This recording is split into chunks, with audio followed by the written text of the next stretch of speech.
নমস্কার বন্ধুরা, good morning. তোমরা সব কেমন আছো? আশা করি ভালো আছো, সুস্থ আছো, স্বাভাবিক আছো। আমিও ভালোই আছি, মোটামুটি এখন সুস্থ হয়ে আসছি, অনেকটাই সুস্থ হয়েছি। এদের সেবা যত্নে পুরো সুস্থ হয়ে যাচ্ছি। আর আজকে আর এমনিও সকালবেলা ঘুম ভেঙে যাচ্ছে, অনেক সকালেই রোজই ঘুম ভাঙছে, ঘুম থেকে উঠছি। আর আস্তে আস্তে একটু একটু কাজও করছি, একদম মানে বসে থাকছি না। আজকে যেমন একটু ভালোই কাজ করলাম, উঠলাম, উঠে ইয়ে করলাম, ওই গেটে জল দিলাম, উঠোন ধোয়ালাম, বাথরুমে জল ভরলাম, তারপরে এখানে চা বানিয়েছি, তোমাদের দাদাভাইকে ডাকলাম, চা হয়ে গেছে ওঠো।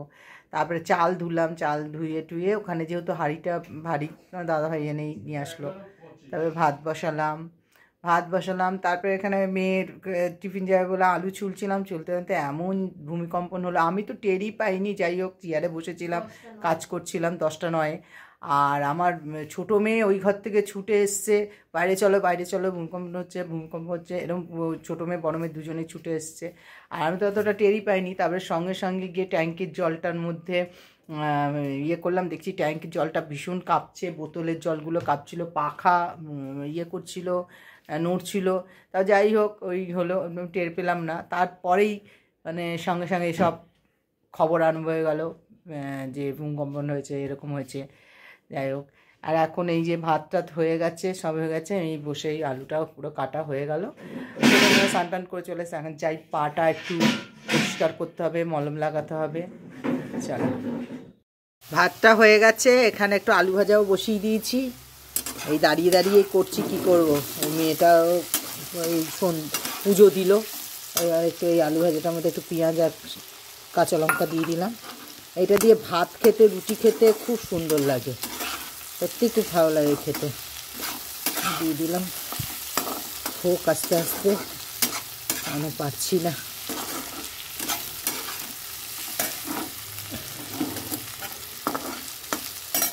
দেখো,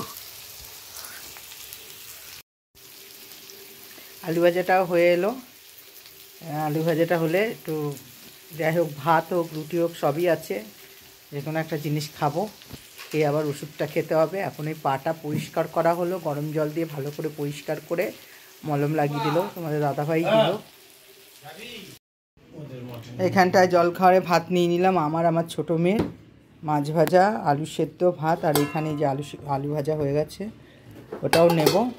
আর এখানে কাঁচা লঙ্কাও নিয়ে নিয়েছি, ভাতটাকে মেখে নিই। টিফিন খেয়ে নিলাম, এবার যাই স্নান টান করে নিই, স্নান টান করে আসি। আর তোমাদের দাদাভাই চিলিয়ে গান করছে, খুব আনন্দ, এই জন্য গান করছে। আর এই স্নানটা করে নিই, তারপরে মেয়ে এসে রান্না করবে। আমি এটা কেটে কুটে সব রেডি করে রাখি, এসে করবে ফোন। আর আমার দিদিরও আসার কথা আছে আজকে, দেখি।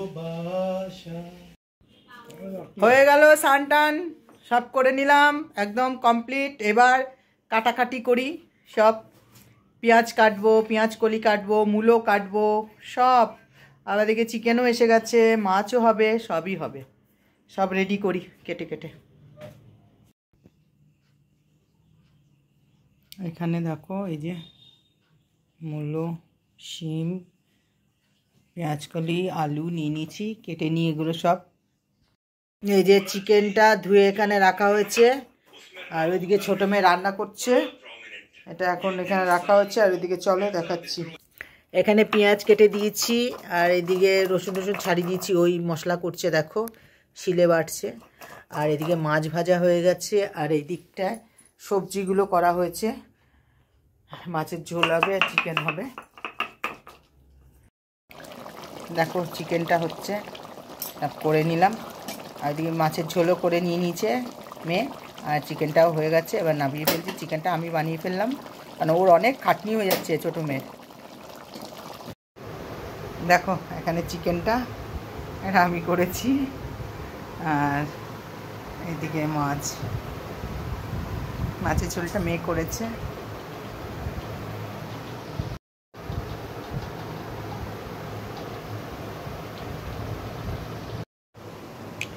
একটু খেয়ে নিই, ভাত খাবো না, কারণ এখন বাজে 5টা বেজে গেছে, দিদিও আসবে, তা একটু দুটো রুটি আর একটু মাছ মাংস নিয়ে খেয়ে নিচ্ছি। চলো, আজকে দিদি এসেছিল, আজকে একটু অজয়দের বাড়িতে গিয়েছিলাম, কিছু বিয়ের ব্যাপারেই কথা বলতে। তা দিদিকে ডেকেছিলাম, শ্রীরামপুরের দিদিকে, তা দাদাকেও বলেছিলাম। তা ছোটদার ছেলেকেও ফোন করে বলা হয়েছিল বলার জন্য, যেহেতু দাদার ছোটদার নাম্বারটা খুঁজে পাচ্ছিলাম না দেখে ওকে বলেছিলাম।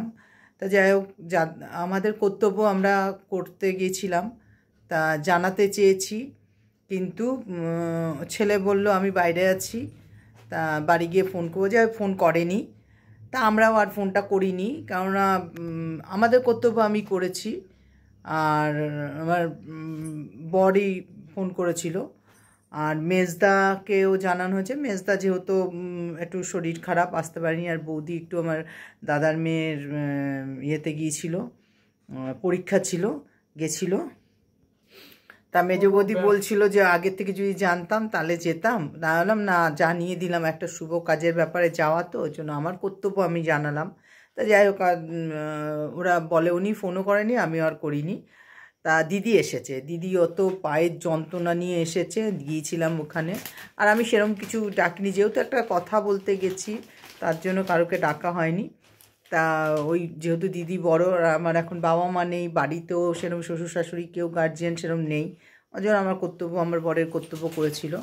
তা যাই হোক, তা ওখানে গেলাম, ওখানে গিয়ে কথাবার্তা হলো, ভালোই হলো। ওদের ফাইনাল একটা ইয়ে করেছি, আমরা কথা বলে এলাম, বলে টলে বাড়িতে আসলাম।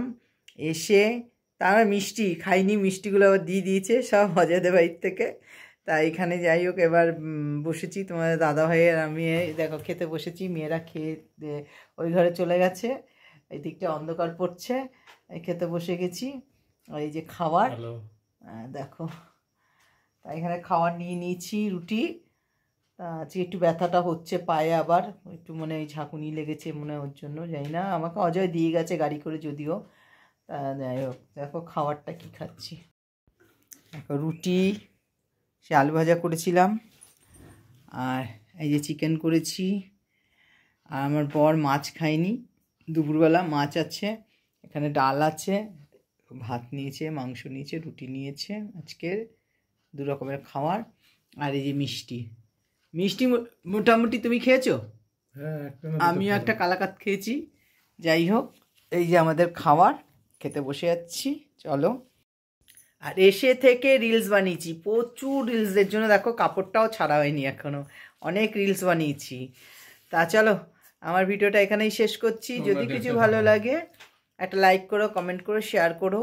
আর ইনস্টাগ্রামে আমার যত ভিডিওগুলো ছাড়ি, রিলসগুলো ছাড়ি, তোমাদের যদি দেখার আগ্রহ থাকে তাহলে তোমরা দেখো, আর ওখানে আমাকে ফলো করো, তোমরা সবাই দেখো।